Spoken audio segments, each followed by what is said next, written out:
and looking at a CIP plan that goes until 2030. I can only hope that the CIP for 2025 presentation will be presented in the agenda packet. This is not, just so you guys know, this drainage is not a new concern. I have brought it to the attention of the entire council with no response from most of you, maybe from some of you, but still no resolution nor engineering coming out to those properties. It was very discouraging to see Bermuda Phase Street flooding on that CIP list and was listed as TID. But now I am impressed, it is on there today. But it's listed as only needing $732,000, even though it was voted in 2015 for $772,000.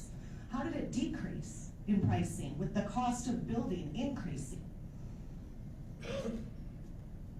There is now a line item in your bond, in your CIP, that there's from 206 bond, that there is $843,000 left over from that 2006 bond.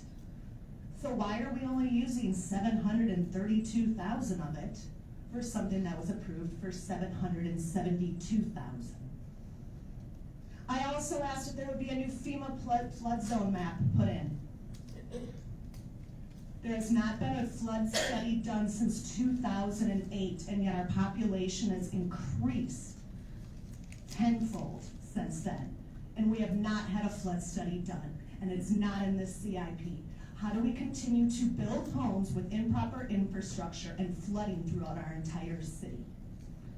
These are things you need to take into consideration, and maybe there needs to be more time than a workshop to a meeting to discuss this, because I know you will now be voting on this CIP, and maybe you didn't know about these things until I just noticed it now.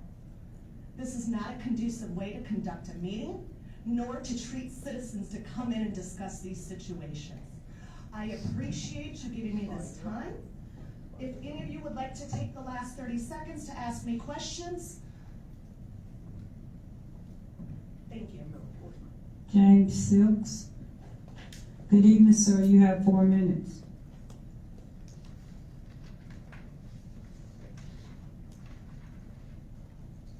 Union Council.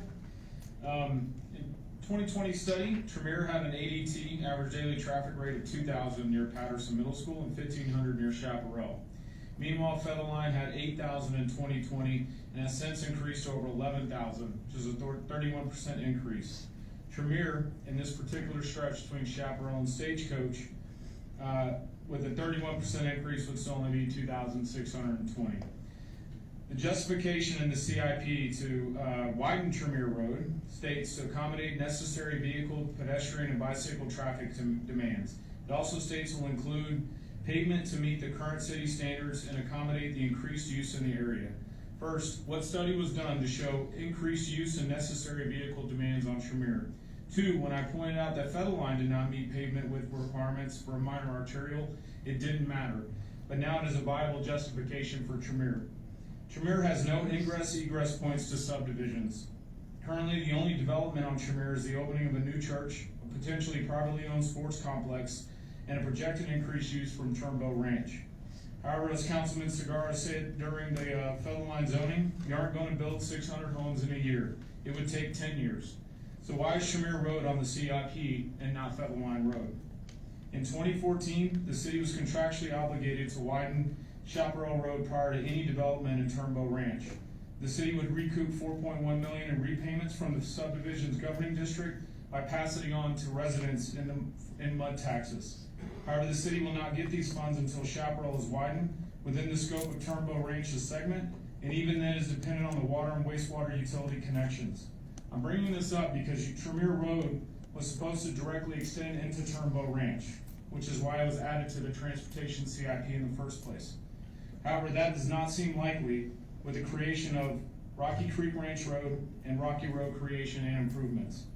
I do not believe the developer is going to pay for that extension directly into Turnbow Ranch. As of today, there is zero reason Tremere should be prioritized above Federline. Federline has 5 times the average daily traffic.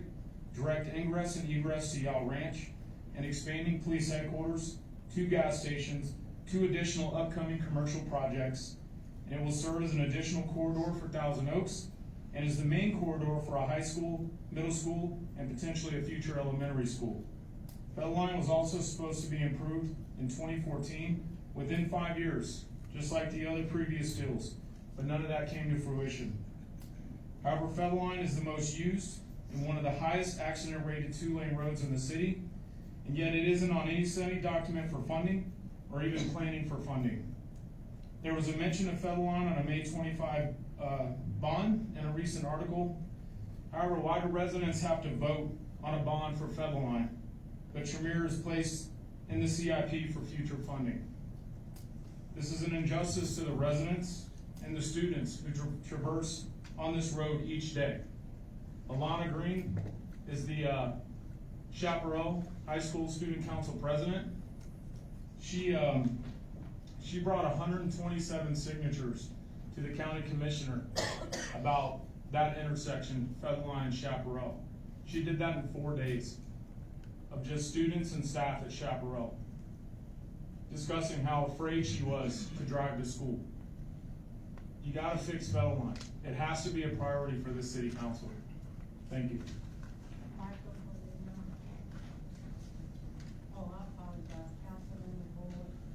Thank you, Madam Mayor. Just a reminder to the citizens that staff are our experts who make the recommendations for prioritizing roads. And yes, the council can override that, but it's important for us to rely on the expert opinion who understand the engineering, the history, and the funding mechanisms to make these things happen. Those are the experts that we're often relying on. My understanding is that Federline resides in Councilman Solomon's district, is that correct? Which would make you the strongest advocate for this road. And I'm familiar with Federline. I couldn't agree that it's an injustice. I just think we're following the recommendations and having the full picture on the best path forward. So I understand there's concerns for Federline. There are existing concerns for tons of streets across the city of Killeen, and not just Federline. Thank you.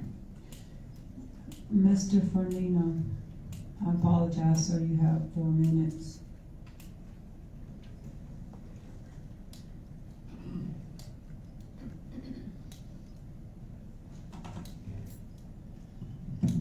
For the record, I'm here to speak about the budget, and specifically on travel, and even more specific to that, the funded travel through AUSA, and why it is not necessary.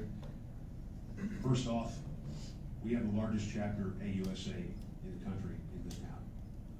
And if propaganda is to be believed, why are we not hosting AUSA? We can have the folks come down from DC, they get their rental cars washed, drive on our banged up roads and eat at about 72 different varieties of chicken joint. Why don't we host that? But my specific problem with AUSA is, or the trip to it, not the organization, is any legation from the city going to AUSA. And with their representation in the past, in media, and on record. And I speak specifically to one person that I definitely have a problem going to AUSA to represent this city, is our mayor. For years, she has touted her military record and everything else. And before I go any further, I'm glad I live in the greatest country in the United States. Freedom of Information Act. Everything that you've said about your military career, Madam Mayor, largely fabricated. I have your military record. Mr. Fernino, I know you take... No, this is my 4 minutes. This is fact. Please stop the clock, Madam Secretary. It's false, ladies and gentlemen. Point of order. Mr. Boyd, Yes, sir. Go ahead. it doesn't matter what he say. It doesn't matter what I say. Mr. You're a liar. Fernino, You're gonna go up and mix with Mr. Fernino, Madam Mayor, Mr. Fernino, you can stay on the agenda. this is on the agenda. My military records, which I know you don't have, but my military records, That I don't? you don't have my military I don't. records. So, Mr. You never Finito, deployed. you could stop You never making deployed. it about National me. Personnel Records Center. And Mr., that's your National first Personnel one. Records. That's your first one. You stay on the My first agenda warning, this is and 9191's stay copy. on the agenda. This is on the Or agenda. please You take have your no seat. business going to AUSA. Mr. Fernino, stay on the agenda. This is on Madam the agenda. Secretary, that was your first one. Madam Secretary. Yes, ma'am? With a ribbon to match your dress. Please start the agenda, please. I mean, the clock on here. Funding you to go up to DC and represent yourself.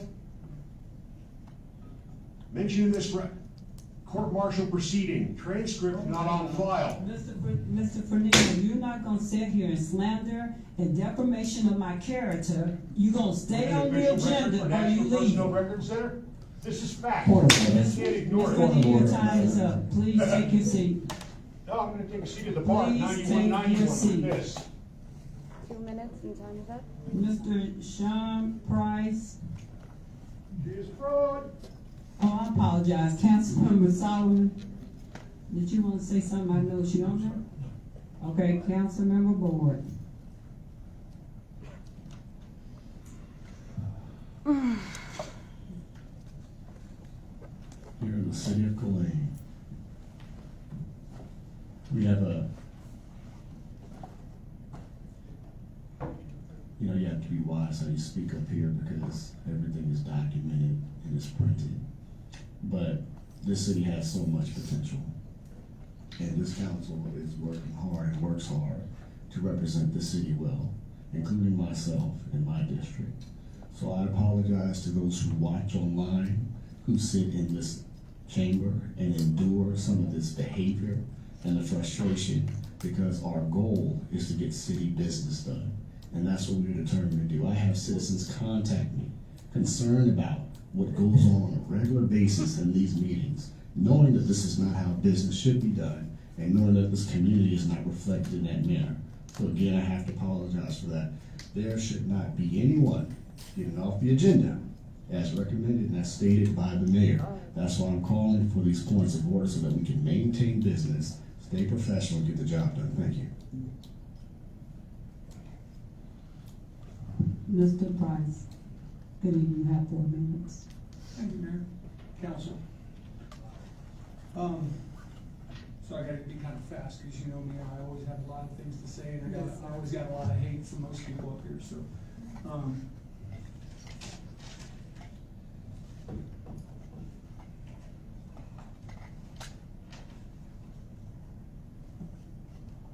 So in RS 24-138, I'm just wondering, who failed to hold people responsible for damaging government property? So if the vendors or patrons at our ballroom, if they damage the walls, then they're responsible for it. And somebody was responsible for holding those people responsible, and that person that didn't hold those responsible for causing damage should be held responsible or lose their job because they failed to perform their duties as required by their employment contract by the city. So that was failed. That's a failure, but it's costing us $112,000. Not only that, that's what it's cost to replace this. That's what the estimated cost is, $112,000 right here, written right here. Not only that, you can get wallpaper reprinted. It's never not there. You can always just take a sample of it and you can send it off. Even there's a place in New York City called Fine Print there where you print your wallpaper for you. All you gotta do is give them a sample. Costs a little extra money, but it's nowhere near $112,000, I can tell you that.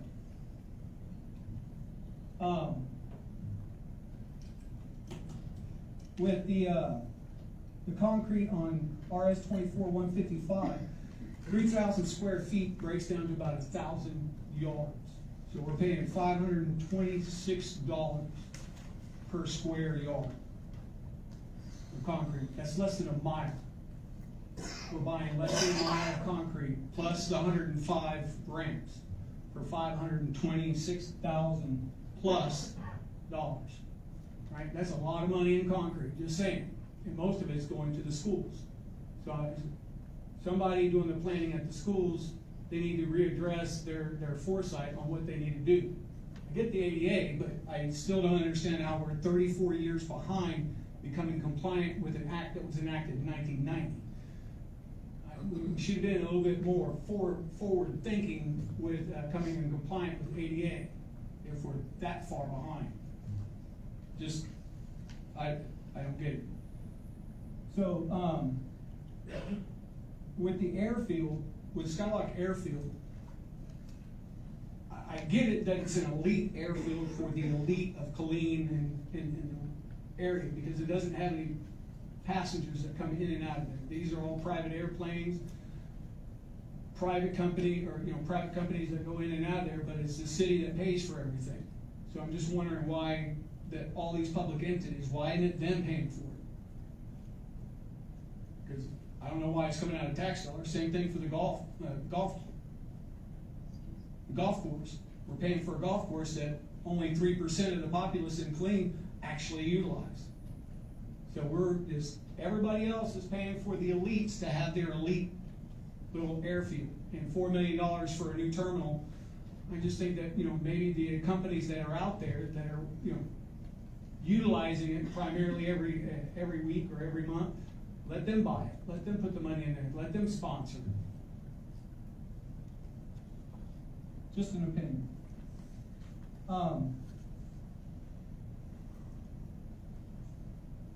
And with that, we're not on the DS, right? Melissa Brown, thank you.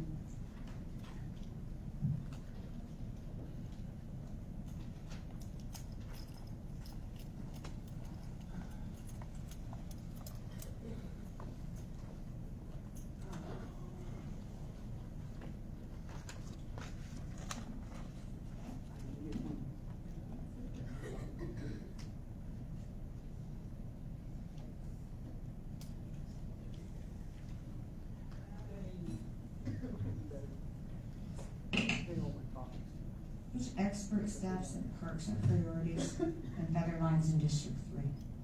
The mental health co-responder program is something the citizens have been calling for years, and I'm thankful that our new chief has finally brought this forward. The one question from citizens that I've heard is if these qualified responders are going to be referring individuals in need to local services. It sounds like it, but verification would be nice. When it comes to the sidewalks, first of all, we are doing sidewalks around schools right after school started. Why did we not start these over summer break? The ARPA funding for this was identified 3 years ago. If there were maps and pictures included, we would know the scope of work on each of these. And has anyone actually seen the contract for this item? Because the public certainly hasn't. Is there any more money in the child safety fund so that we could possibly do more sidewalks, more ramps, more crosswalks, more lighting? Let's stop as far as the grocery store. Let's stop pushing 38th and Rancier, because clearly that's not going to happen. We can't hold those down the high school or the churches, so let's start looking at other locations like Rancier and Twin Creek, which would be better location and has a higher population density already. As far as the tax rates, not only did the city violate section 26.0443 of the state tax code that gives you two options, either mail out a paper copy of the notice to every single individual individually, or publish in a newspaper, but if you're going to publish it in a newspaper, it may not be in the part of the paper in which legal notices and classified advertisements appear. By posting the notice of public hearing twice in the classified section, it said that the city was in violation. It also said the public hearing would be at 3 p.m., not at whatever time it is now or when the public hearing starts. People have left who were here to talk about this because of your stall tactic of moving item 11 to your first discussion. $60 million are in proposed bonds for parks. Somewhere around $100 million for a new city hall. No CIP for elm sidewalks, crosswalks, or lighting, even though late in 2023, There were 2 moms who came in and told you about their family tragedy. It was important enough for you to add to your agenda and act like you were listening, but not important enough to put on this budget for CIPs, even though you implied that you would. If you want other sidewalks fixed around the city, check your priorities. Give up travel and food expenses for yourselves. Put safety like fire stations, drainage, sidewalks, and roads before fancy new buildings and parks. Let's take care of the drainage issues that we have.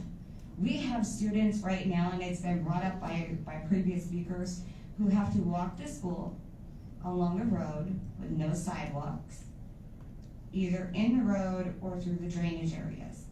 So what happens when it rains and that's partially a flood zone?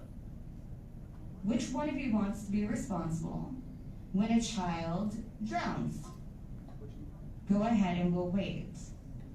Advocating is not just for your district, Mr. Boyd. Advocating, you can have a comment if you want, please, because I get another chance to speak, and there's no point of order, I can say your name. Advocating for the city doesn't mean just advocating for District 4, because your vote counts equally for all of us. Thank you, Madam Mayor. For the record, Councilman Boyd represents West Killeen, about 45,000 citizens, and I'm here to advocate specifically on their behalf, as they're the ones who put me here. They vote for me. At the same time, I'm responsible for voting for the city as a whole, being a member of the council, so I don't apologize for that. People know I'm a strong advocate for my district, which is why roads are getting fixed, parks are coming in, and you're seeing improvements in West Killeen. Thank you.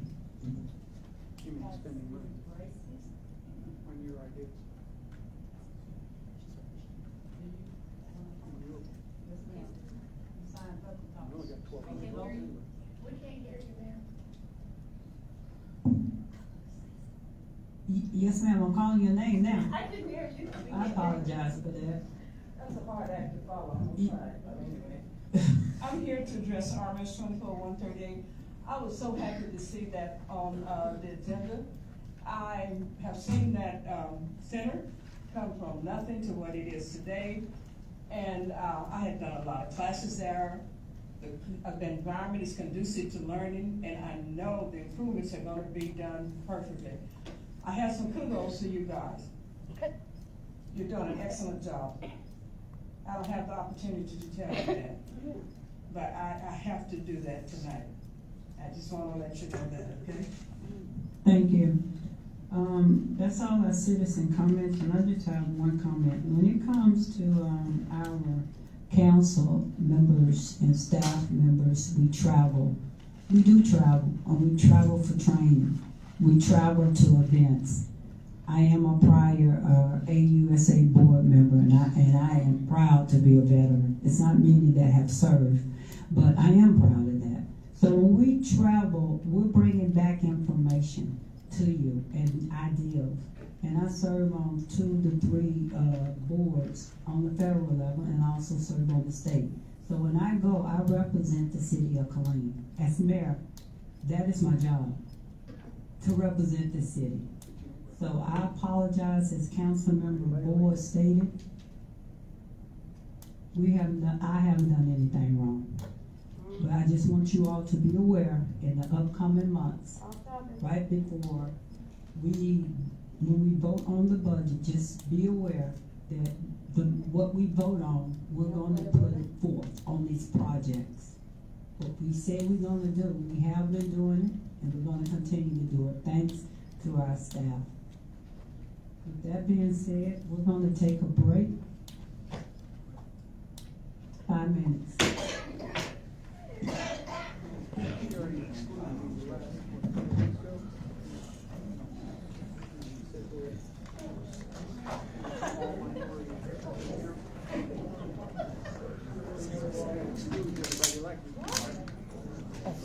Yes, sir.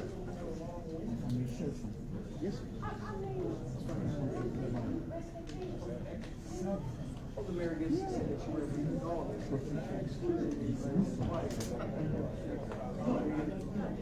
Where was the point of order on the mayor going off topic? Boyd wants to keep us in order and on agenda. She says we stay on agenda. Where was that point of order?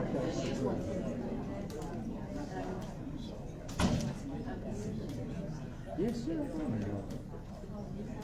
Oh, the rules only apply to citizens, not staff. No, it only applies to white. Yes, sir. Which fund? No, it only applies, the rules don't apply, only apply to citizens who disagree with council. Well, yeah, that's true. If they suck ass water, or if they're licking their boots, they'll enjoy their. Yes, sir. You know what?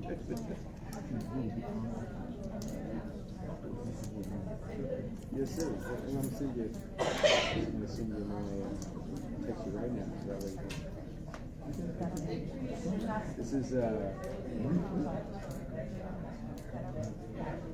should have. So that reader is actually my car. Yeah, no, you're fine. That's my daughter. She's actually doing it right now, but yeah, she's her when she was a little bit. So I've got six altogether. My oldest. Why are the Hebrew Israelites not here? So They decided not to come to one?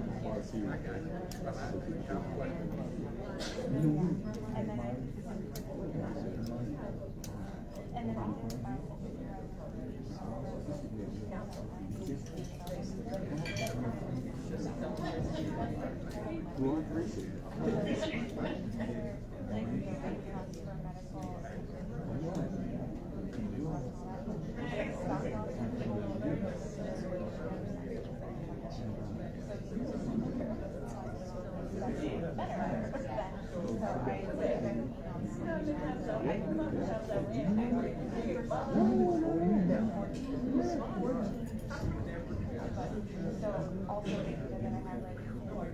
It does. Well, I appreciate it. Yes, sir. Yes, sir. The most important kind, too. That's the most important kind. More important than any kind of human stuff. So, yeah, I appreciate that, sir. I will keep that in mind. Yes, sir. Yes, sir. Well, I appreciate that. I really do. Thank you. Thank you. Yes, sir. Thank you. I appreciate you, sir. It's always a pleasure to talk to you. So I'll find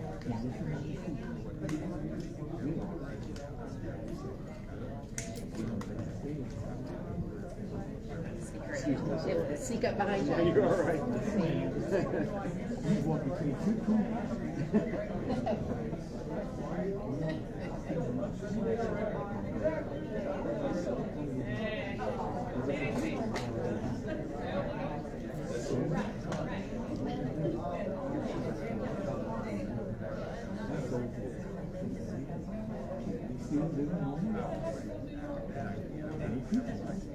Hey, appreciate it, man. I'm here for you.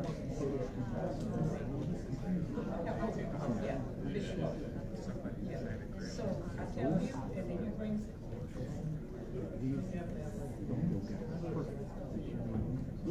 I'm sorry. He wanted to make sure it was on.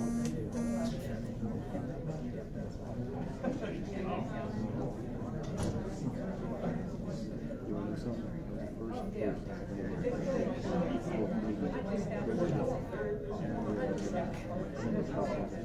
Somebody asked me, what's your license? I started looking at the song. I found the song on there. Short. So I got where I was like, oh, memorize that. That's good to know.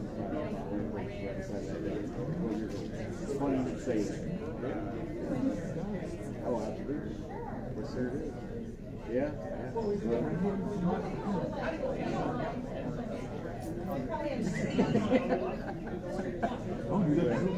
I know what you're saying. We are brothers. Yeah, and it's spiritual. It's deeper than. Well, I appreciate that. I'm always uplifted by our conversation. I'm gonna tell you, I rarely have uplifting conversation. Like I say, never. Very rarely. You are consistent. A source. great. It's rare, so I'm working on this. So I very much appreciate it. Thank you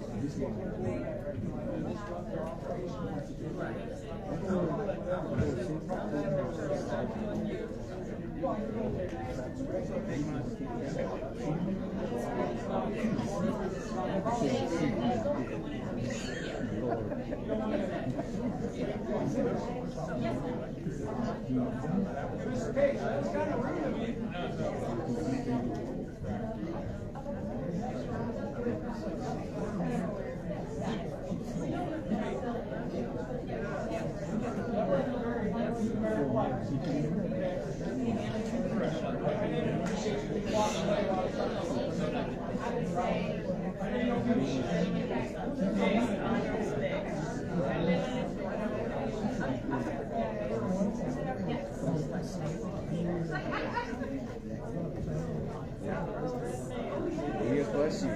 Bless you in the morning. Yes, sir. Bless you in the morning. Bless you with a good woman. Bless you with more help.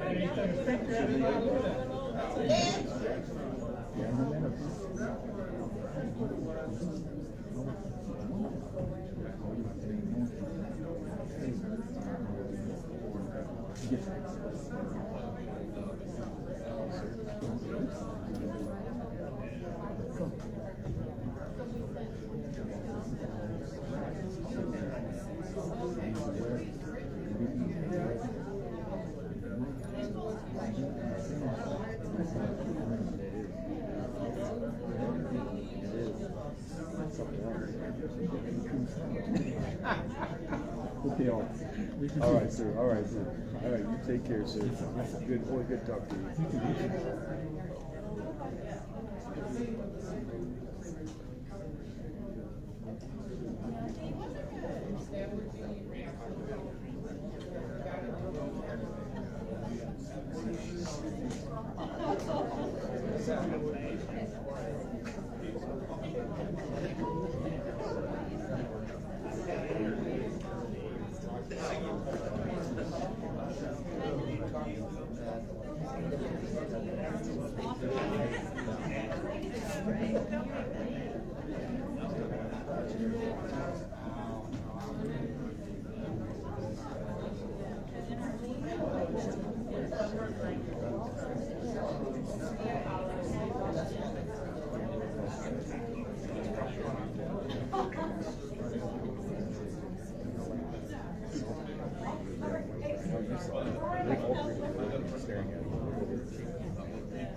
No,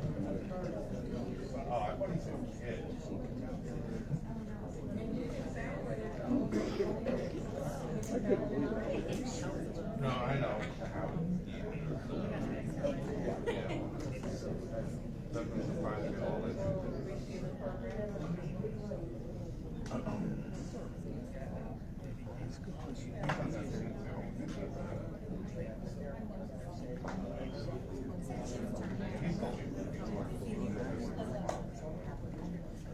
Oh, no.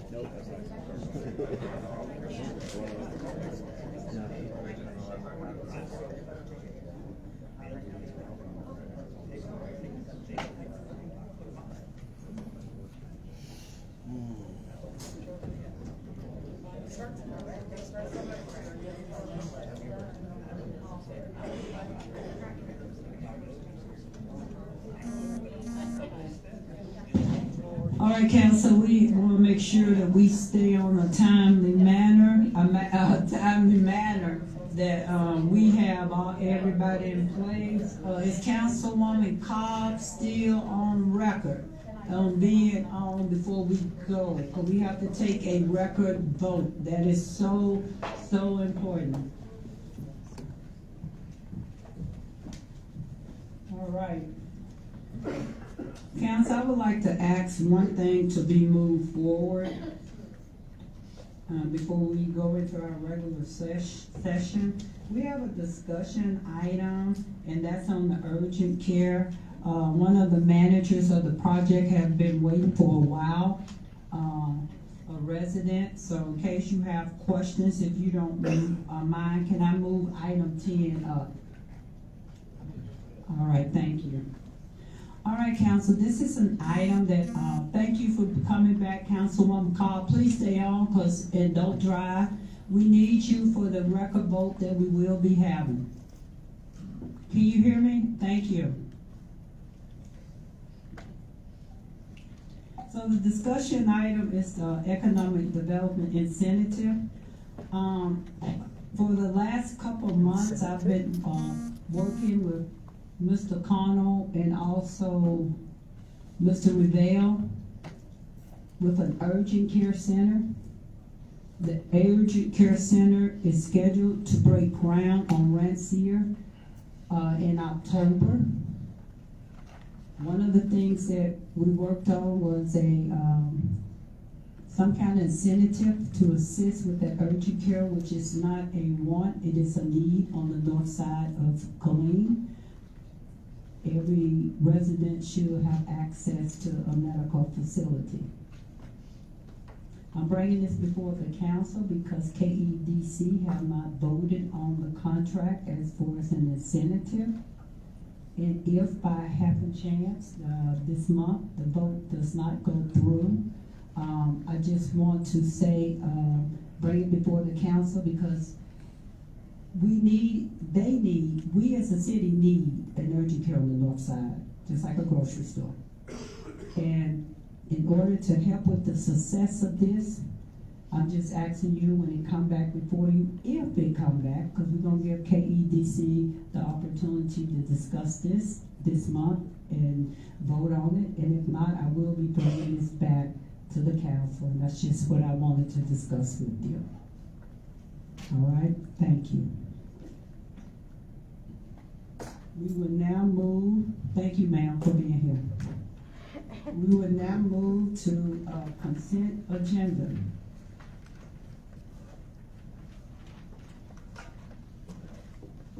Madam Secretary. MN 24021, consider minutes of regular city council meeting August 6, 2024. RS 24138, consider a memorandum resolution authorizing the award of bid 2443 interior wall renovations for KCCC Ballroom to NMCB Incorporated in the amount of $112,300.31. RS 24153, consider a memorandum resolution authorizing an interlocal agreement with Central County Services for a mental health co-responder program. RS 24154, consider a memorandum resolution approving a negotiated settlement between the Atmos City Steering Committee and Atmos Energy regarding the 2024 Atmos Rate Review Mechanism filing. RS 24155, consider a memorandum resolution awarding bid number 2437 sidewalk and ADA ramp improvements to Jordan Enterprises LP in the amount of $526,786. RS 24156, consider a memorandum resolution approving change order number 4 to the Taxiway B rehabilitation contract with TTG Utilities Incorporated, resulting in a reduction of $275,488.17. RS 24157, consider a memorandum resolution awarding bid number 2409 to Synergy Commercial Construction for the new general aviation terminal building at Skylark Field Airport in the amount of $4,121,266.45. RS 24158, consider a memorandum resolution approving a professional services agreement with Garber LLC for the construction phase of the new general aviation terminal building at Skylark Field Airport in the amount of $482,500. Councilmember Adams. Madam Mayor, I move to approve the consent agenda. Councilmember Boyd. Second. All in favor, yes. All opposed, no. Councilwoman Cobb, is that a yes? Okay.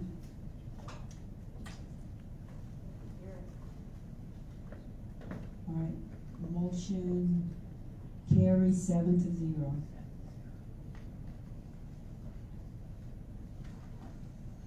Discussion items. Madam Secretary. DS 24054, North Killeen Grocery Update.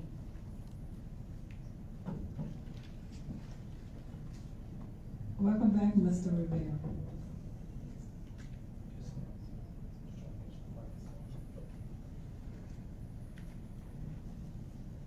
There we go. All right, Mayor Pro Tem City Council, this is the North Killeen Grocery Store update. Basically, the background really deals with the USDA. I know we oftentimes call areas that have limited access to fresh foods, food deserts. The USDA has kind of moved away from that term, and they're really characterizing these areas as low income, low access. Typically, in urban areas, let's say if you're within more than a mile from a fresh food source, it is considered to be a low access, low income area. In rural, it's about a 10-mile distance. In looking at the USDA Food Access Research Atlas, and I'll have a map to kind of show the areas in North Killeen that's considered to be have low income and low access to fresh foods.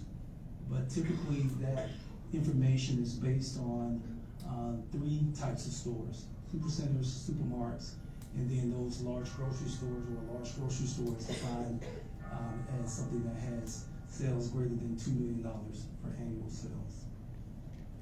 It is important to note in the last bullet that that data does not take into account commissaries, dollar stores, club stores, and convenience stores. So this map here, there are 2 major things I'd like to share on this map.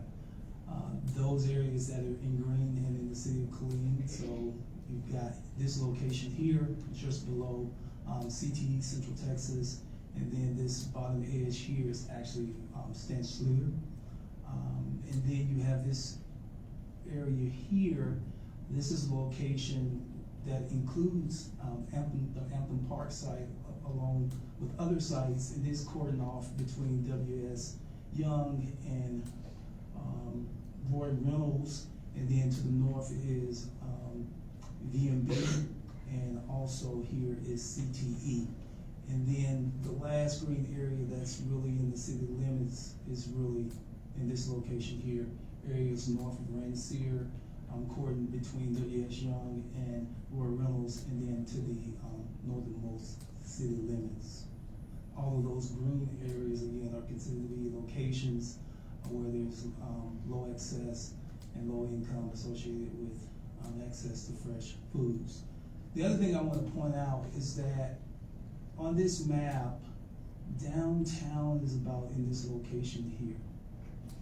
And what you notice is that downtown is not in the green.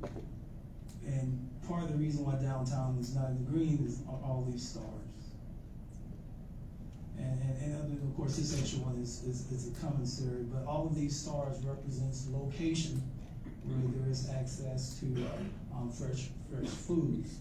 Those locations may not be a Walmart or an H-E-B, but they are locations where there's access to fresh food. And some of those locations, based on past data and market analysis that were done, actually perform relatively well.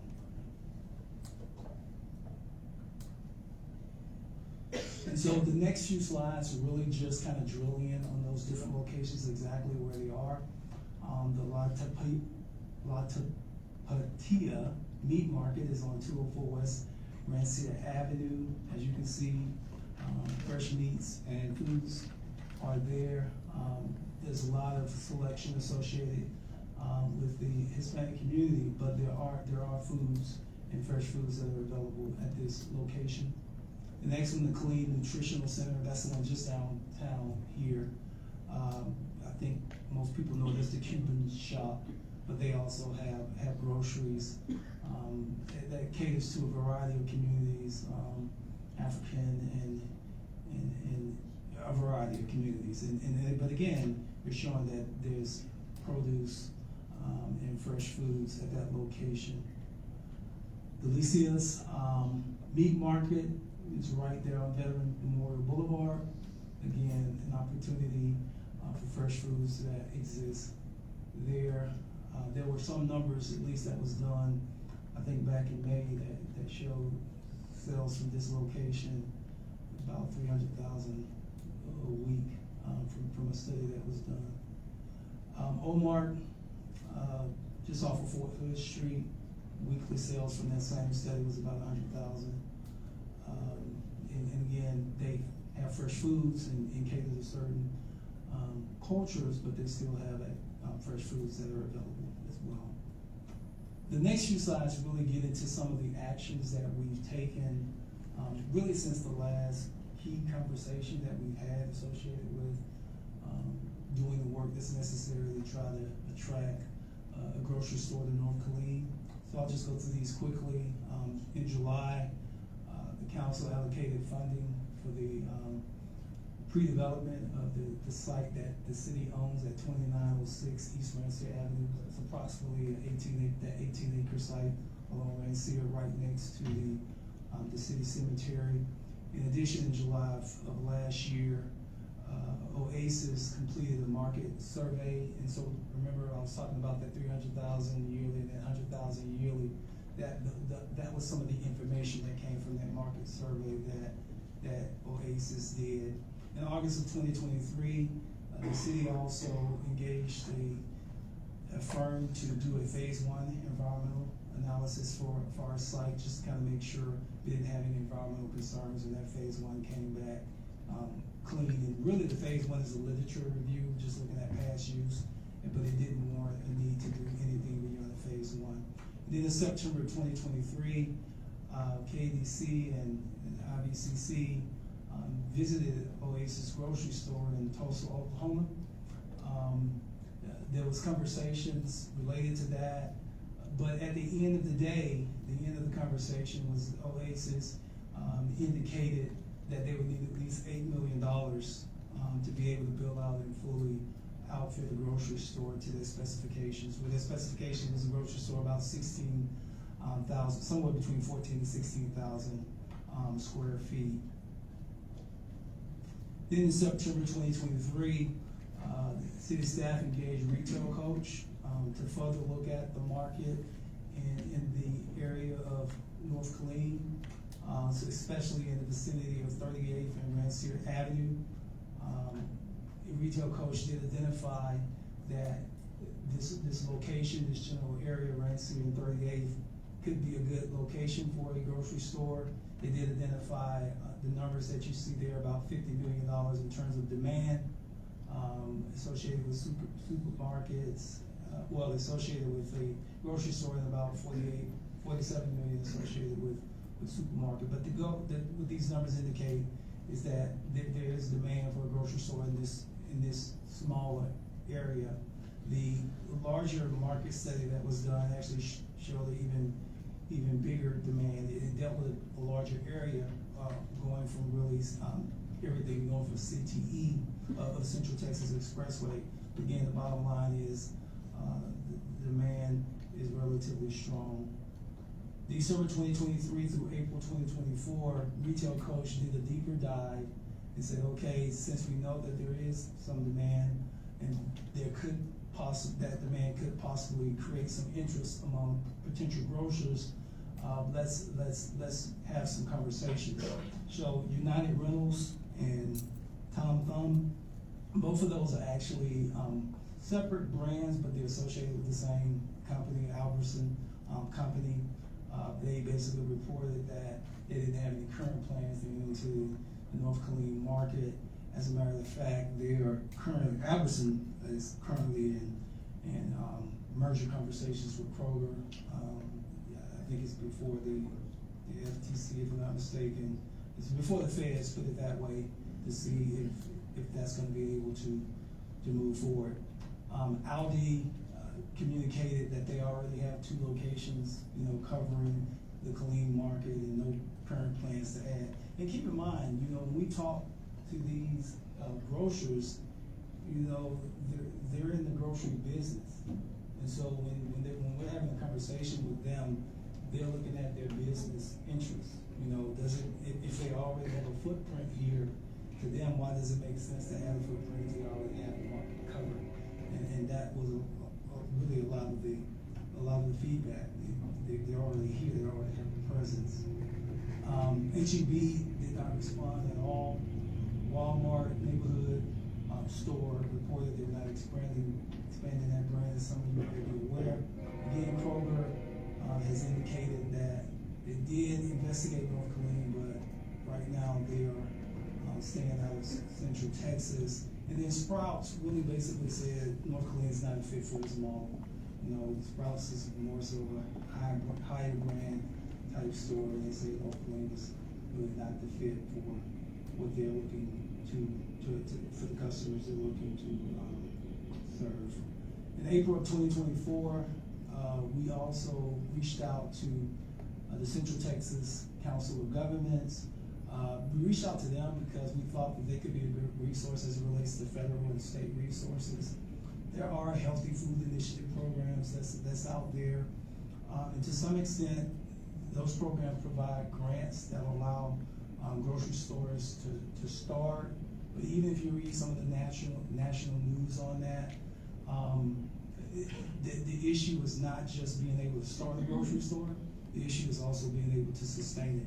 And a lot of the national news on that says that unless you've got resources that deal with sustaining, you may be throwing good money after a bad thing. Not to say that we don't want a grocery store. It's just talking about the reality of the situation. In June of 2024, the city also decided to pursue, and this was at the conclusion of all those discussions with the potential grocers, and this was at the conclusion of that final discussion that we kind of had with Oasis, that it would make better sense to try to pursue a request for proposals. For the city to identify that site, as we mentioned, by the cemetery, 18-acre site, and say, hey, listen, this is completely open. We did a request for proposal. It was completely open to say, hey, this is your site. Design it and develop it as you wish. The only requirement that we had in our RFP was that they would include the grocery store as an anchor to the project. So it's an 18-acre site. You may only need 2 or 3 acres for the grocery store. The rest of the acres, be creative and use it how you would like for residential, commercial, whatever would make sense for your capital stack. We put that out. It was out for, I believe, about 3 to 4 weeks. and we did not get any responses.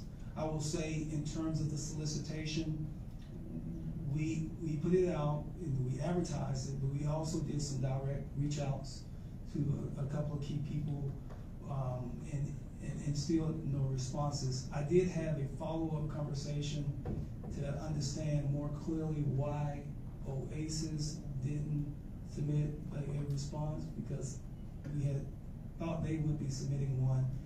But it's my understanding from the conversations that I've had, they misunderstood the intent of the RFP and didn't get with the rest of their development team to make the submittal.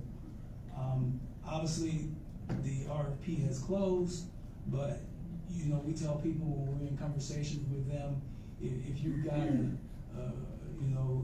proposal that you'd like to submit, we'll take it. Because the city of Killeen is open for any proposals that may come in that will allow for a grocery store to be in North Killeen. The last thing I want to share is that in talking to these potential grocers, what they've said to us is that, you know, in order for them to make a business decision to come here, they've got to have new residential development. And what they've said to us is that new residential development should be something that happens relatively quick in relatively short order, about 5,000 new rooftops.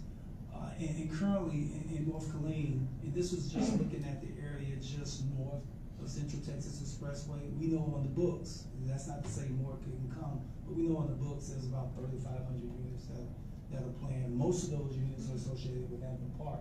And so that's why, you know, we said over the next 7 to 10 years, you know, assuming that it's fully built out then. So there's still a ways to go to reach targets that these grocers are expecting. There's still work to be done. And so just wanted to give this update to council, and if there are questions, we are here to answer. Thank you, Mr. Rebell, for your thorough overview in council. I know you may have questions, but I'm hoping that tonight, before we end this item, that we can get a motion of direction from the council to send out the RFP again, because we cannot let this go. We have to keep pushing until someone say yes. With that being said, Councilmember Segarra. Thank you, Mayor, and thank you, Mr. Revelle. I think that was very good presentation. Kind of lets everybody know what most of us really understood. But my first question is, and you mentioned what was it, 3 or 4 grocery stores that are like your mom and pop type grocery stores here in the city. Has any of those ever asked for like incentives or tax breaks or anything to do anything there to build a building? Because some of them have been around for a long time. So the only one I can think of, sir, is the one that, you know, the council considered several months ago.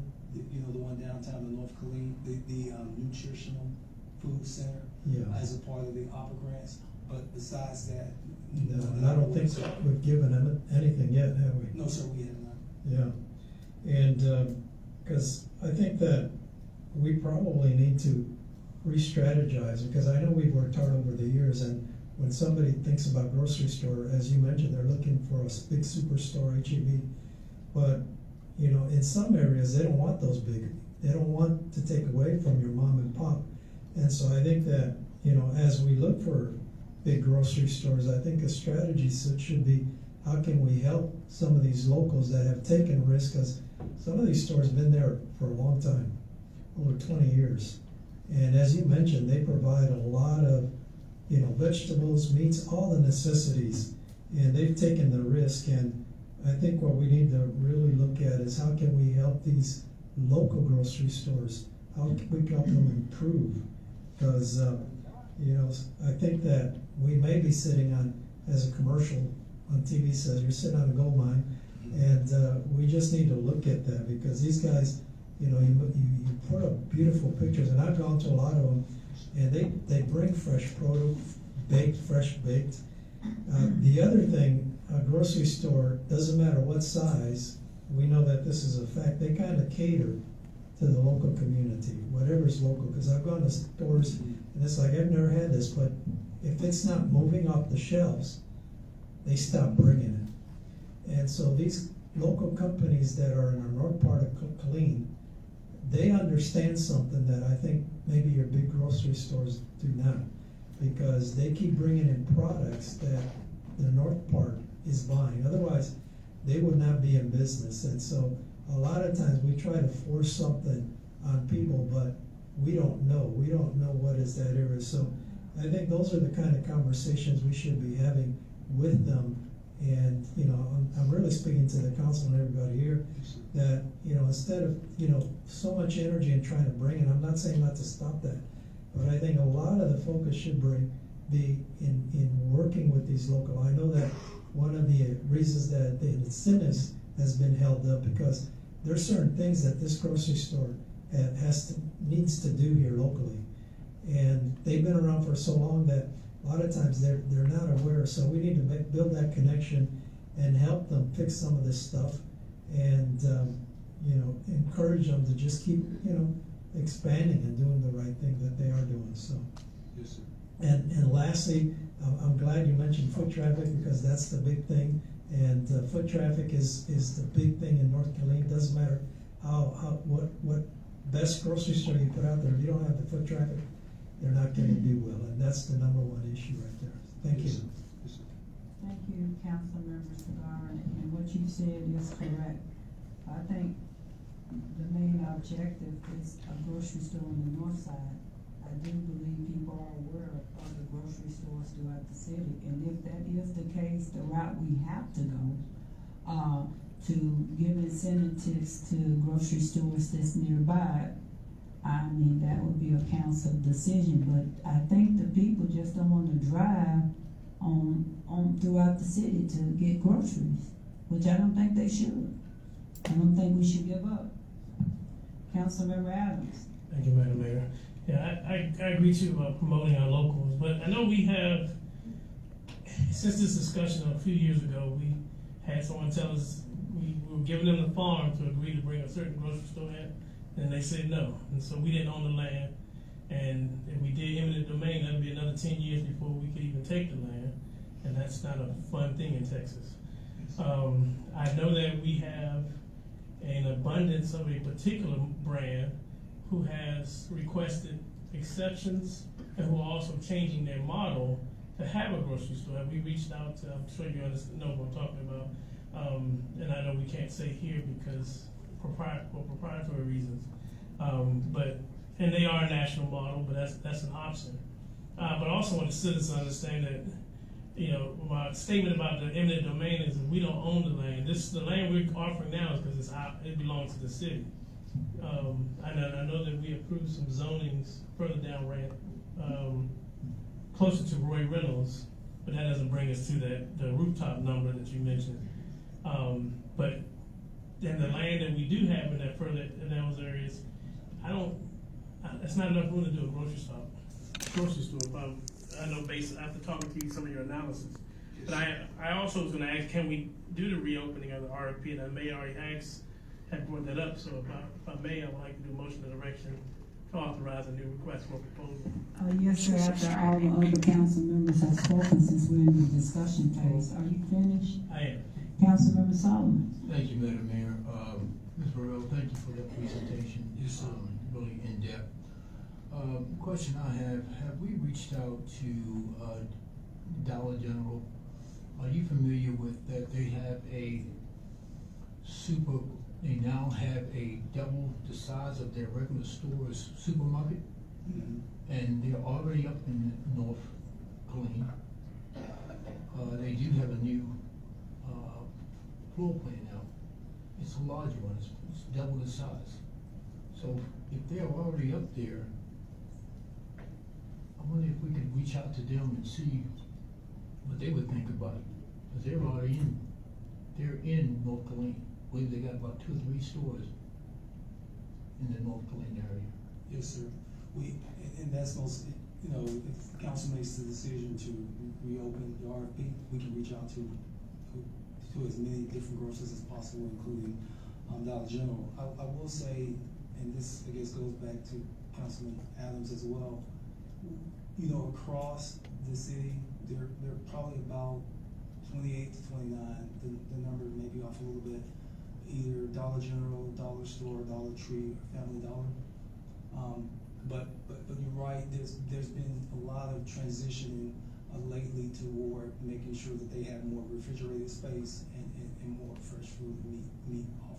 Right, they do have a store, if you look it up online, it is called DG Market. They don't even call it Dollar General store. Yes, sir. It's DG Market. Yes, sir. And they're already in some cities across the country. That's something you'll want to look at. Yes, sir. Thank you, sir. Councilwoman Cobb.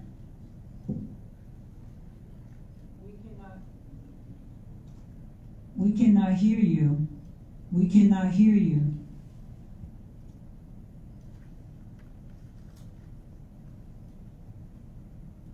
We'll come back to you. Mayor Pro Tem. Thank you so much, Mr. Revelle, for the presentation. We've been on the track for a while now, with dealing with the idea of what this looks like as far as grocery store in our area. I think the conclusion is that while this did not go away overnight, we're having difficulty trying to establish one here in a different type of capacity than we have already. Immediately, though, we identified that the big box grocery store was not going to work for our area, our area, meaning District 1, was not conducive, ideally, with that particular location. So that's why the focus was put on as far as identifying boutique-style grocers. Those are typically grocers that are under 25,000 square feet, right? Then the next challenge then for us became, okay, well, then what about the location, right? So you heard some people say that, why are you just focused on this one corner? Well, we weren't. Initially, we reached out to private owners who had real estate places that used to be grocery stores, places that could be possibly be transformed into grocery stores. And we also had private citizens also explore options. I'm very proud of that because I do appreciate, if you're watching, you know who you are, but I do appreciate the effort that they put in to try to help the citizens of Killeen with this grocery, exploring other options, franchise options, and things like that. So the big box is not going to work in our area, we know that. The boutique, the Dollar General, DG stores is an option. We can definitely explore that for sure. Councilmember Cigar mentioned about, working with the local vendors, and I know that some of our challenge was not only with the local vendors, but vendors from out of state on the East Coast. If it's not part of their business model, unfortunately, if they don't have the plans to expand and to grow and to move into this particular type of area, it also compounds our challenges that we have, right? We can't just snap our fingers and make one, otherwise we would have done that already, right? So I think that, opening RFP and keeping that on the forefront is gonna be our best bet when it comes to the grocery store.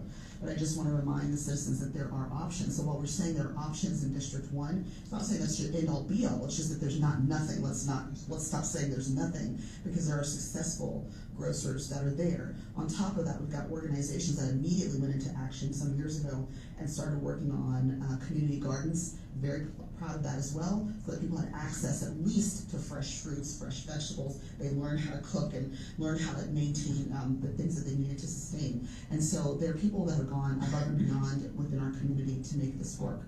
So while it seems kind of bleak, right, we want to hear some good news so that we have something right out of the bat, we still have a lot of options on the table, and that's exciting, right? Yes. I think the key word that I said over and over and over again is that we're going to leave no stone unturned, right? So thank you again for that.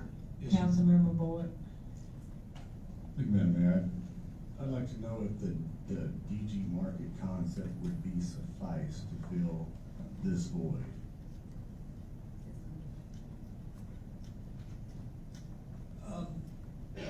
I don't know enough about it, sir, to comment, but it sounds like from what Councilman Sullivan said, it sounds like it's promising, but I just don't know enough. Thank you. Thank you, Councilman Boyd. Mr. Revelle, you didn't follow up after our conversation with that? Me, Councilwoman, Mayor Pro Tem? Related to DG Well, market? we said the gentleman, I didn't know it was DG, we just said the Dollar General store when we had our phone conference. You don't remember that? The only thing that we've done so far as just determine the existing footprint that they have. So we haven't delved into a direct conversation with them, so that's still to be done. Okay. Yes, ma'am. All right. Councilmember Adams, Thank you, Madam Mayor. there's a motion of, Derek. I just, well, before I do the motion, because I don't want it to close out, but since I think the new system started today with the transit, microtransit, and as I'm leading into this, but Because that's off the agenda. yeah, it's on. So we mentioned about the other smaller grocery stores in that immediate area. So maybe we need to just put out to tell people to use that transit to get there. I don't know, it's not the immediate fix. But I just wanted to offer that on record too. But with that, I'm moving that we. Councilwoman, she had Cobb, still hadn't spoken. Councilwoman Cobb? We cannot, will you please check your mute and turn your volume up, please? Because you will have to be, we will have to be able to hear you when you vote on the budget, or it will not count and your face is frozen. Okay, Councilmember Adams. I move the motion of direction that we reopen the RFP.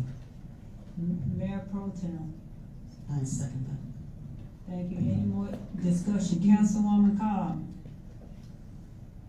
I do have a question, Councilwoman Cobb. Okay, we're moving on, and you have to be able to vote. We have to be able to hear you when you say yes. So I don't, just check your stuff, and if you got, yeah. All right, Mayor Pro Tem. Within that motion, do we need to specify to specifically focus on the DG store, DG market? Or will you do that, sir, as it relates to the RFP? So with the RFP, it's open to anything. But I wanna also look into the DG market. Do we need to make a Okay. separate motion, is my question for that? Well, I Or think can we he take it told from there? Councilmember Solomon that he was going to look into that. And just for the record, all council members, you have great ideas, but the residents on North Side want a grocery store. So really, no excuse, nothing we say. The bottom line, they want a grocery store. Great ideas, but they want one. All in favor of the motion of direction to open back up the RFP? Yes. All opposed? No. And Mr. Francisco? We gotta be able to hear her. For what? Oh, okay. Well, we have to move on because we have to be able to hear you. I mean, when you say yes. I apologize for that, Councilwoman Cobb. And the motion of direction is, I can't see it. Would you please raise your hand, all in favor of the, okay, it's coming up, I apologize for that. Motion of direction, carries 6-0 with Mayor Pro Tem not being able. With Councilwoman, Cobb not being able to vote because she's on Zoom and we cannot hear her voice of yes. With that being said, Madam Secretary.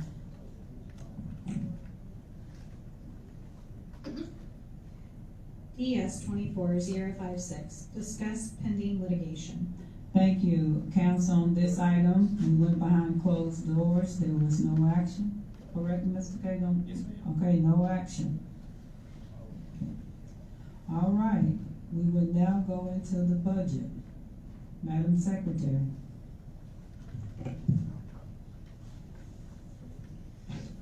PH 24036, hold a public hearing on the proposed tax rate for the fiscal year beginning October 1st, 2024 and ending September 30th, 2025. Thank you.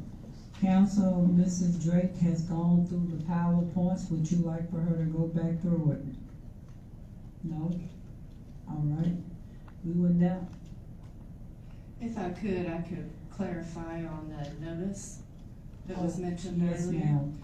The notice was originally put in the newspaper on August 11th, and it had two minor discrepancies.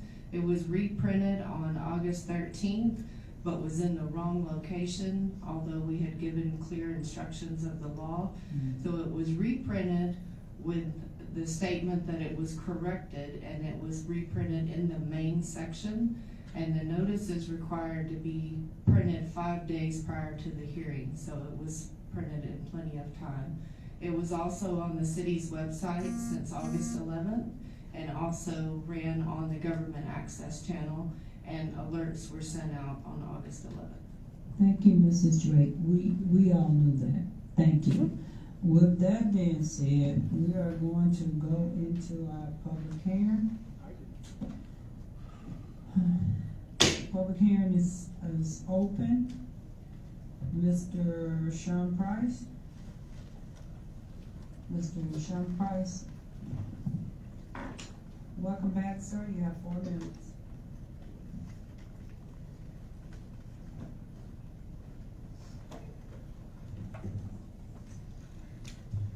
Thank you, Madam Mayor, City Council. On the tax rate, proposed tax rate for this fiscal year, if I go into this, we're talking about raising it, is it 5.5% increase this year? Madam Mayor? Isn't that what we're going to increase it? No response? Okay. So,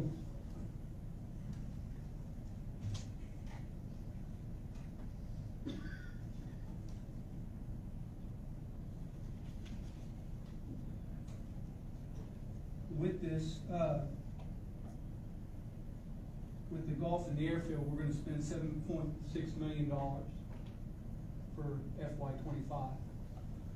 Just for the golf and the airfield, all right? Then we're gonna add a debt service of $17.9 million for fiscal year 25. So we're just gonna toss, $17 million up the thing for our debt, right? Because we're keep borrowing money, right? Not that the country is 35 trillion in debt, but $1 trillion a year in service debt for that. Let's go ahead and add some more to the debt, right? Because you can always raise the value of my house to add another 14 cents to my tax dollar, right?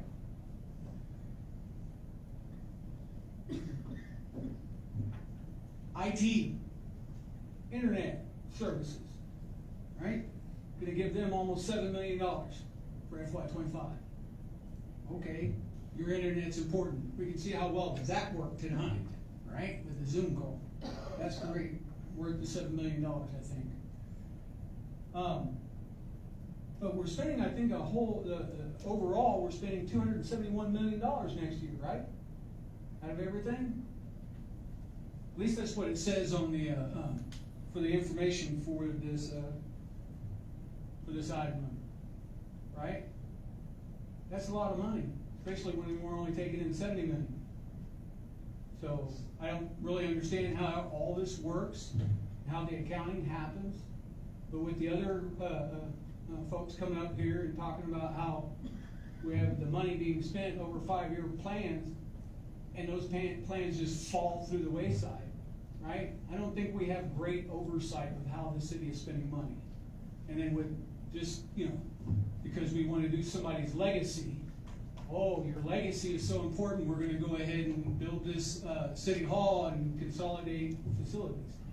And I think, we need to get some more prudence on there of how we spend our money, right?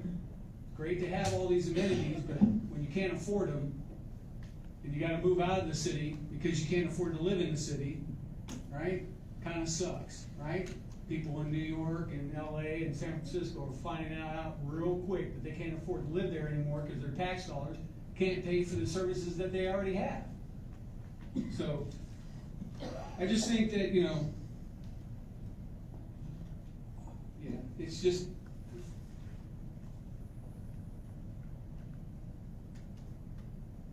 piss poor performance is what it is. Somebody need to look at it. Mr. Silks, welcome back, sir. You have 4 minutes. I tried not to cuss.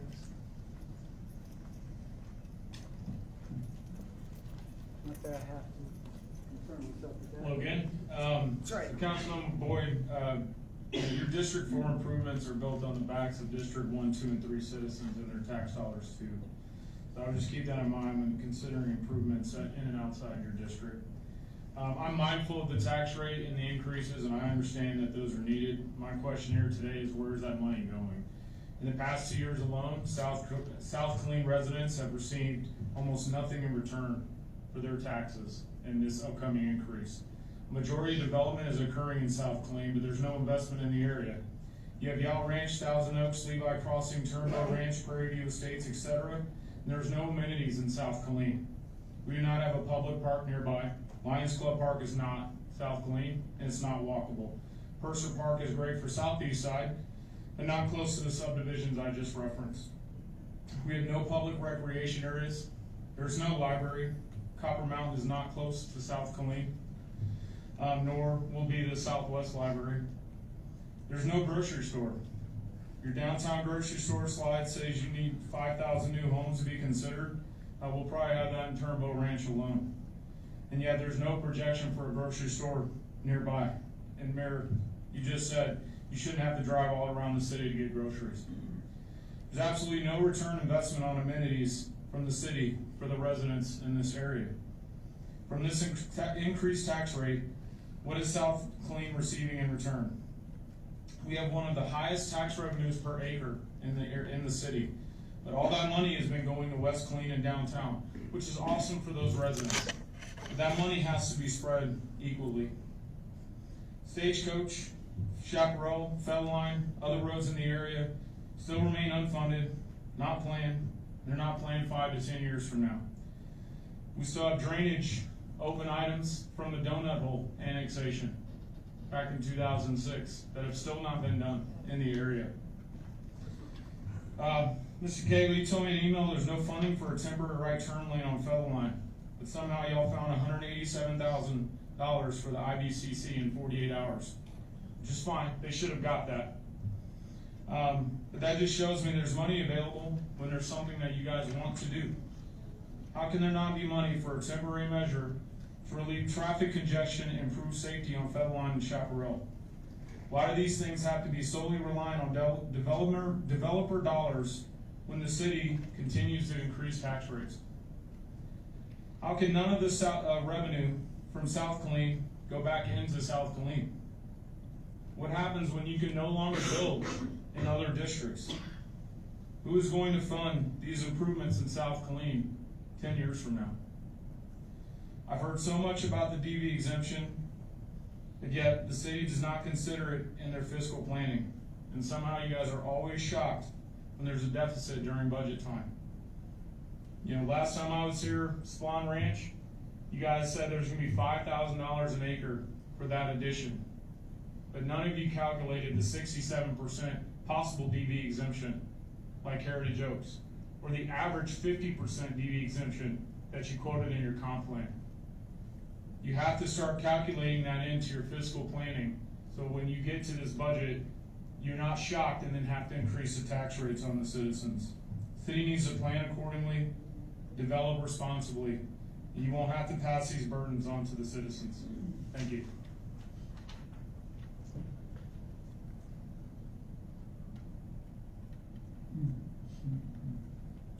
Councilmember Boyd.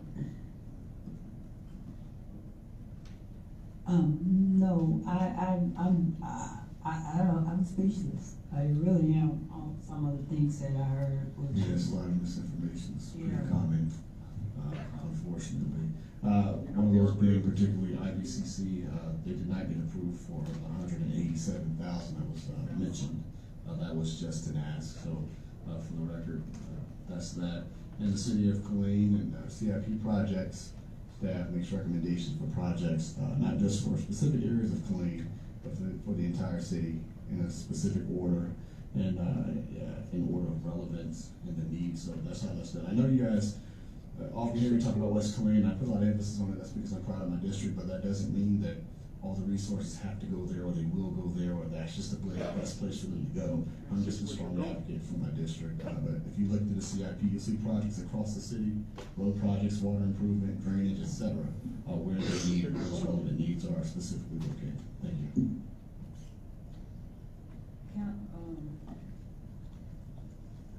Melissa Brown. I apologize, council member.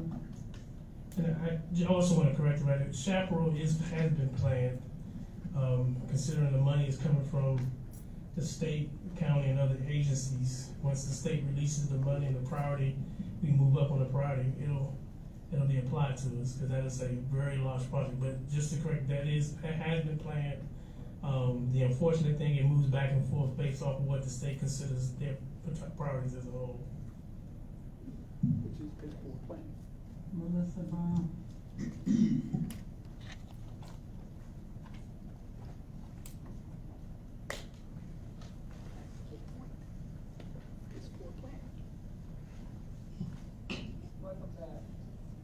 I'd like to thank the council for not addressing any of the questions or concerns brought up during citizen comments before you decided to vote. Proves why this is a horrible way to do business. I also hear a lot of misinformation coming from the dais. Difference of opinion is not misinformation. Incentives that come out of tax dollars should have been discussed before citizen comments on the budget. And even if KEDC gives the incentives, it is still our tax money that goes into KEDC. You had the opportunity to set a lower tax rate based off of the proposed budget. Instead, refusal to prioritize, but instead you didn't. You're actually giving us a higher rate than what we need for the budget that was proposed here. Refusal to prioritize safety will continue to increase our insurance premiums, both as a city and as property owners. What was said and it implied and indicated is that the city manager was able to easily identify $187,502 for IBCC. Not that it was given, because y'all didn't even listen to that presentation, but it was identified. If that was identified as being able to be reallocated, then that would indicate to at least the citizens that that was not a required or priority amount in those different budgeted areas. I will add that this is lowballing what could be cut. Of course, the council wouldn't know what I'm talking about because they didn't hear the presentation. Wouldn't take much to find the additional $346,482 to set the tax rate at the 65.73 budgeted rate. But y'all have already made up your mind. The mayor is talking about when you vote to approve this rate that has been put on the agenda. So the rate may have decreased for the past few years. But just for everybody who is new here, and everybody who's watching at home, and everyone who doesn't understand how the tax works when it comes to property taxes, you may have reduced the tax rate, but the tax levy, which is the bill that citizens get, has gone up because the property valuations have increased. Every single one of you up here has an equal vote. It doesn't matter if you're at large or if you're a district council person. You don't vote for the tax rate in your own individual districts. Advocating for your city, your districts, if you're not advocating for the entire city and the safety of everyone in the city, you're not advocating for anyone but yourself. Projects need to benefit all of us because our taxes and fees go to pay for every project in the city. We all vote for the entire city and the money is diverted to District 4. It's not available for the other 3 districts. The money is spent on non-priorities because a council member ran on it. Tax money is not available for necessities. These topics came up during recent town halls. This is the tax money for every citizen, not just the preferred few. I don't know why that's so difficult to understand but I'll go ahead and let the council and the mayor have their last say, try to discredit what I've said. I'll bring the receipts, because I know y'all have to have the last word and say something after me. Go ahead. Thank you for those kind words. No problem. Mr. Donald? Testing. We got you, Mr. Baker. Mr. Baker? Mr. Baker. He left. We hear you, Councilwoman Cobb.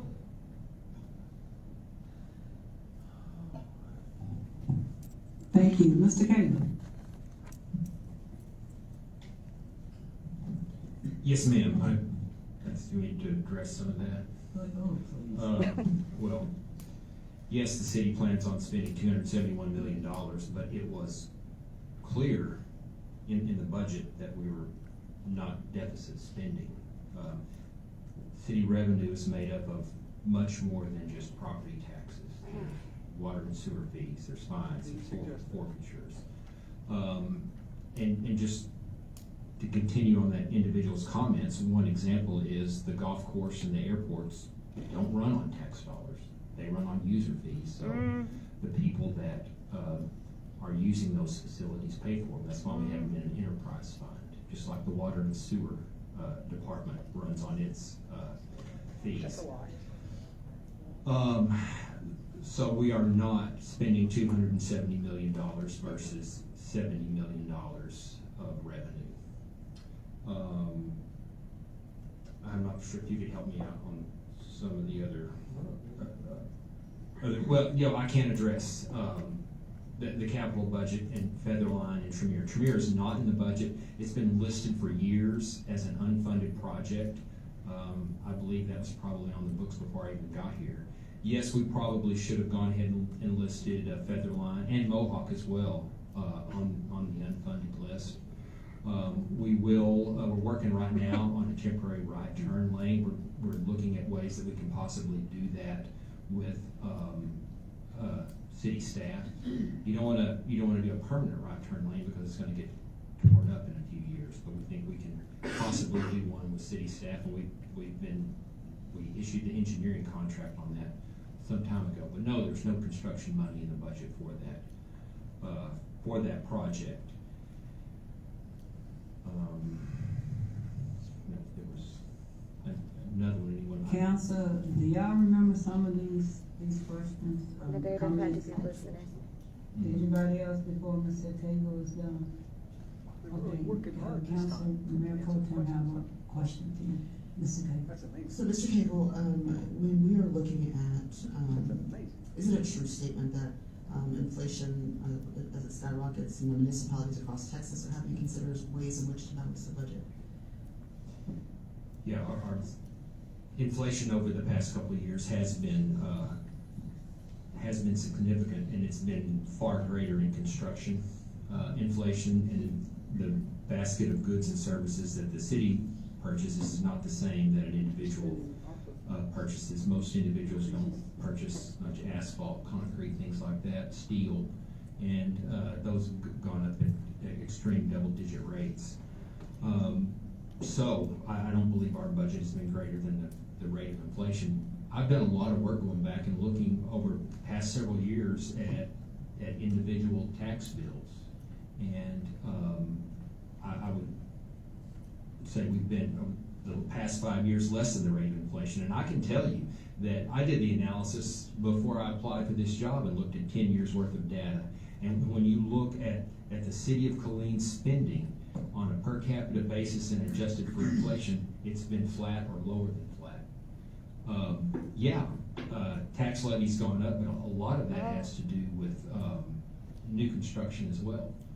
New people that move in don't just disappear and not drive on the streets, use the parks, use the libraries, call 911.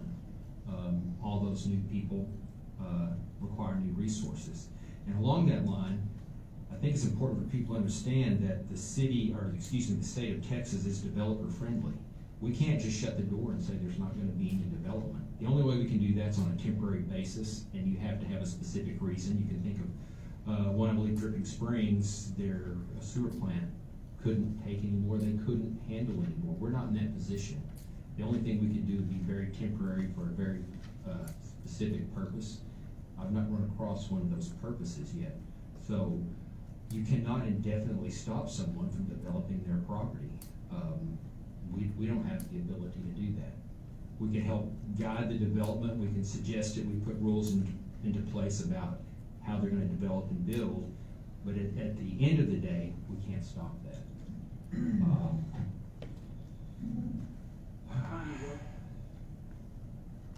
Lastly, I guess of no money being spent in South Killeen, we are building a new fire station, a new emergency operations center, significant development. We have spent over $3 million on engineering for Chaparral Road, and that's just getting the preliminary engineering done. It's a 7-mile road. It's probably a $100 million project that we're working on. You can't make it happen overnight. So despite the challenges, Mr. Cagle, historic rates of inflation, and severe labor shortages, all the challenges that we have, understanding that we do have a lot of important priorities, whether it be in safety, just in general, there's several. There are some cities that don't have balanced budgets and have not had them in years. Is this going to put us in a position that is favorable for the city of Killeen overall? I think it balances some interests. Obviously, you've heard people, every district can have people that say, there's something I want that didn't get funded. Right. You do your best to balance that, but that's all I can say is we're doing the best that we have. Some people argue we're not spending enough, some argue that we're spending too much. You're not going to make everybody happy. Thank you, sir. Thank you, Mrs. Drake, Mrs. Tangerlin, and your staff. Thank you all for everything you do for the city. I know it's kind of very hard, the time and effort that you put into this to bring, and our budget has to be balanced, but to really work with our executive directors hours and hours into this, and to hear and get it ripped apart. And if you did not put any thought into it, and you have the education's degrees behind your name, that you're the experts in this field, and I apologize. This is an ongoing process, and just rip the budget apart, and the people that put it together. And since I've been on here, since 2017, and it's unfortunate that the image that we hear quite often about the city and funds is not a true statement. And this to the residents that listen, and this have always been my saying, and it always will be until I leave this council. I just foresee the future of me constantly saying this. Because somebody said it, it does not make it true. Including I listen to everyone's opinion. I can sit here and I can say agree to disagree. That's what residents do. But to blatantly say that no thought and effort was put into this budget is not true. I mean, if you call an executive director or see them in the field or see them at a store and ask them how much time and thought each department put in to this budget, and Mr. Cagle and our assistant city manager go through it and scrub it, wanted to make sure that we utilize the funds, taxpayers' money, to the best of our ability. No one wants taxes raised. I don't want that. Nobody want an increase in fees. But the $10 maintenance fee that we did do an increase in, you can see it throughout the city of Killeen. So we are putting money in all parts of the city. So I want to thank you on behalf of this council, and I truly apologize to you and your team for the stuff you have to hear. I do. Thank you for your hard work. With that being said, the open meeting is now closed. Public hearing is now closed. And on this item, council, there is no action at this time on that end. Now we can move on to Madam Secretary, the next item. OR 24010. Consider an ordinance adopting the annual budget for the city of Killeen for the fiscal year beginning October 1st, 2024 and ending September 30th, 2025. The caption of the ordinance reads, an ordinance approving and adopting a budget for operating the municipal government of the city of Killeen for the fiscal year beginning on October 1st, 2024 and ending on September 30th, 2025, appropriating money for the various funds and purposes of such budget, including appropriations of money to pay interest and principal sinking fund requirements on all indebtedness, providing a savings and severability clause, repealing all ordinances and appropriations in conflict with the provisions of this ordinance, and establishing an effective date. Mrs. Drake, welcome back, and Mayor Pro Tem, Councilwoman Cobb, in order to vote on this item, we have to be able to hear your yes. I just want to make sure you can check your volume now. Mrs. Drake, welcome back.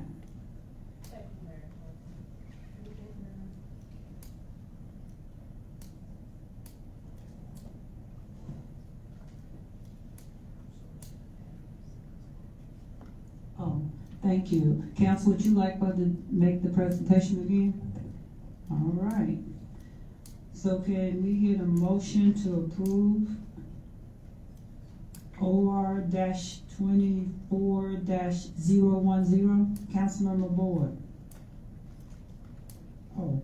That's approving. Madam Secretary, would you please call for a record vote?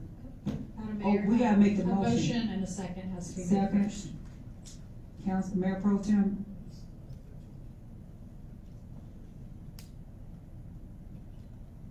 We already got a motion. Okay, thank you. Madam Mayor, Okay. who made the motion? Councilmember, who? What did you say? Councilmember Boyd. So, Madam Mayor, I need to vocalize that motion. Please. Okay, make a motion to, I'm sorry, I just want to make sure there is not specific language for this motion, is that correct? No, sir. I thought she heard you. Yeah. No, sir. It's no specific language. It's just a motion. Sorry about that. I make a motion to approve OR-24-010. Thank you. Mayor Pro Tem. Second. Madam Secretary. Councilmember Alvarez, Yes. Councilmember Cobb, Yes. You're not Cobb. Councilmember- Councilmember Cobb. Councilmember Cobb, is that a yes? Oh my God. Is that a yes? She in a restaurant trying to get, okay, I will come back to her. thank you. She in a restaurant trying to get a seat. Councilmember Solomon, Yes. Mayor Pro Tem Gonzalez, Yes. Councilmember Sagara, Yes. Councilmember Boyd, Yes. Councilmember Adams, Yes. Councilmember Cobb, I'm coming back to you. Councilmember Cobb, can you hear us? Councilmember,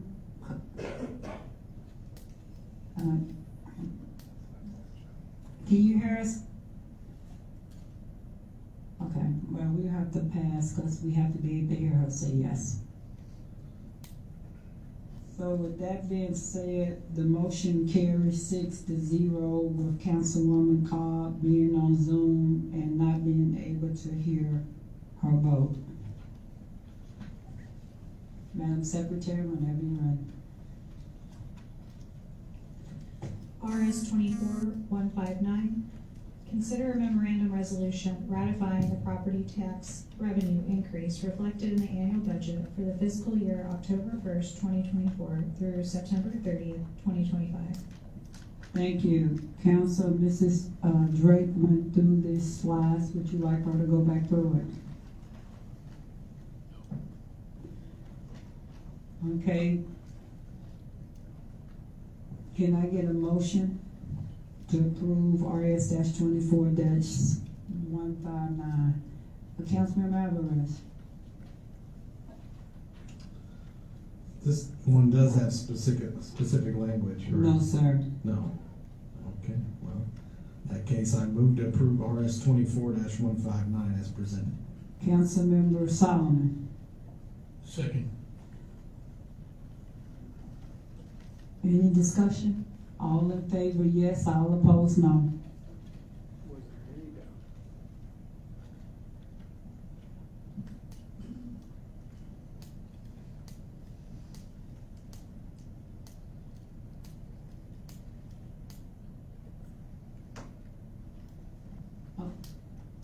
Okay.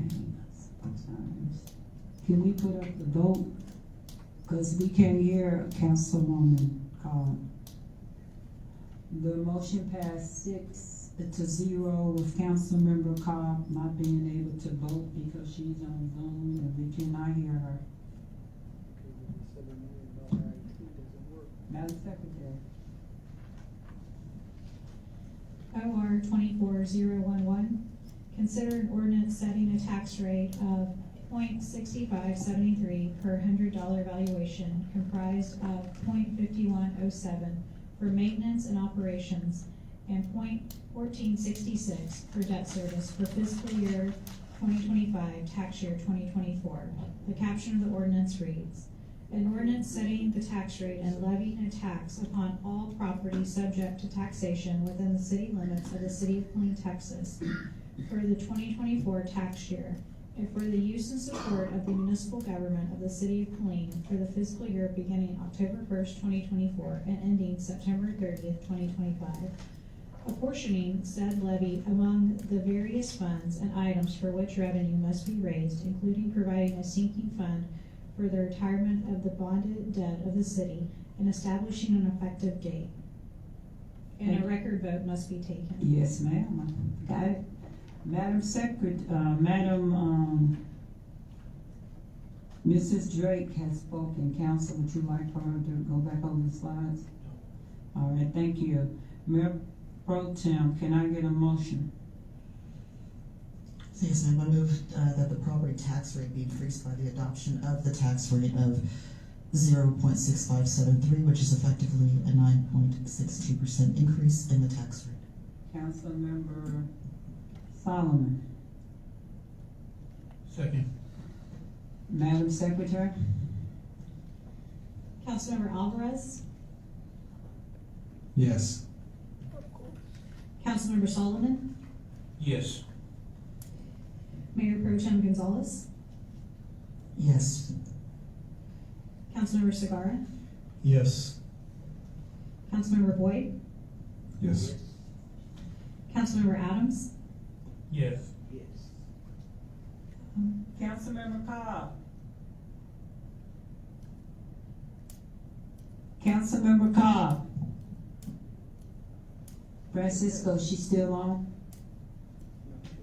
All right. Let the record show the motion carries 6-0 with Councilmember Cobb being on Zoom and she could not vote because we cannot hear her. Madam Secretary.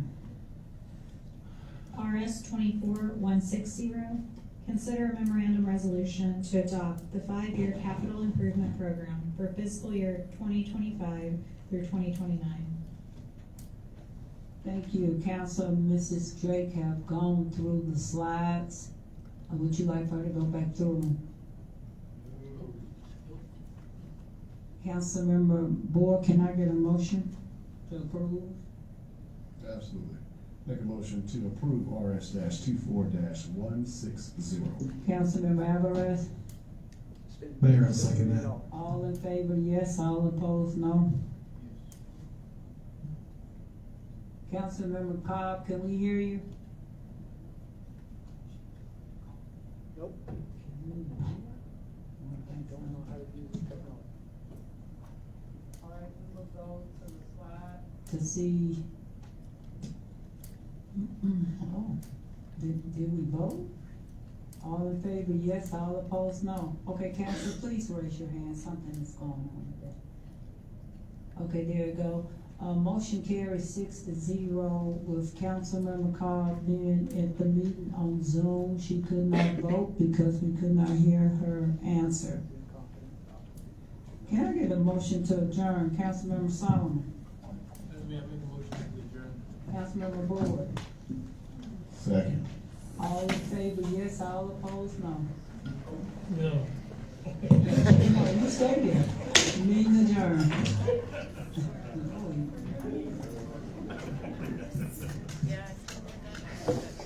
It'll be a long, hard ride. I've done it before.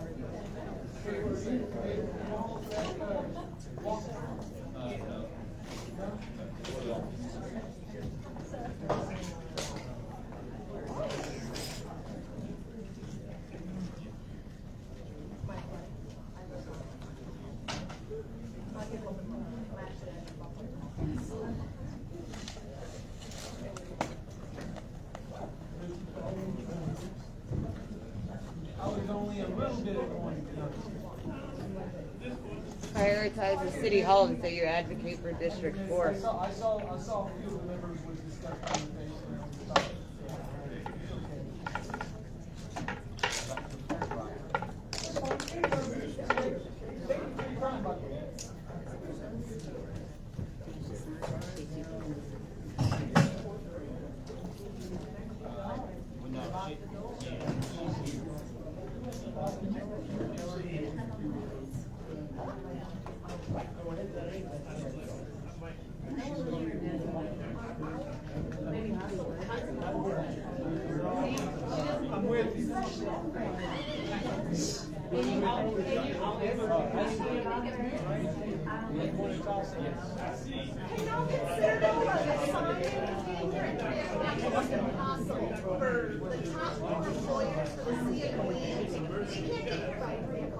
I'm with you. We had people leave and the public hearing was supposed to be happen at 6:30. KISD, nobody. Active duty military. I heard you. Yes, sir. She, is it really like? Okay. Yeah. Public hearing had 3.5 hours after. That was their tactic. People left. Okay. There's a reason and time and. Okay, I'm sorry, Lori. It's the whole reason why they put it at 3 o'clock. So they couldn't get it before. But I got you a tour on Friday. Yeah. Because I asked him, I was like, so I want my tour. Okay. Because I told him, I was like, that ain't right. If I can't get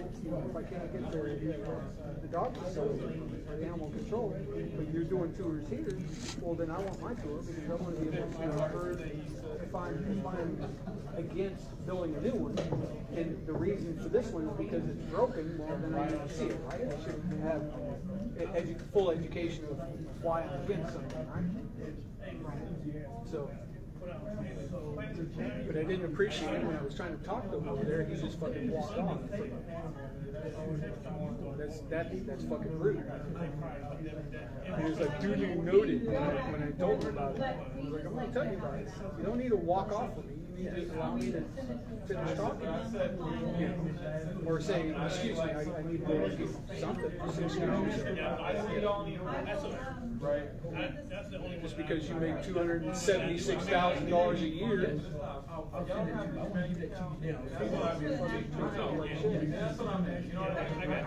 with y'all, man. I wouldn't make this myself. Yeah, her whole service record is public. But I just misinformation coming, man. It's just not me. More research. Yeah. I appreciate it. Your record is public. She somehow feels like she has been able to hide and secure her service record. You can't, unless if you're under criminal investigation, is the only time that your records are locked and sealed. Especially if you're an officer. And she was a lieutenant in the medical field. Because she was medical services. Well, so everyone is doing it for themselves. You're gonna block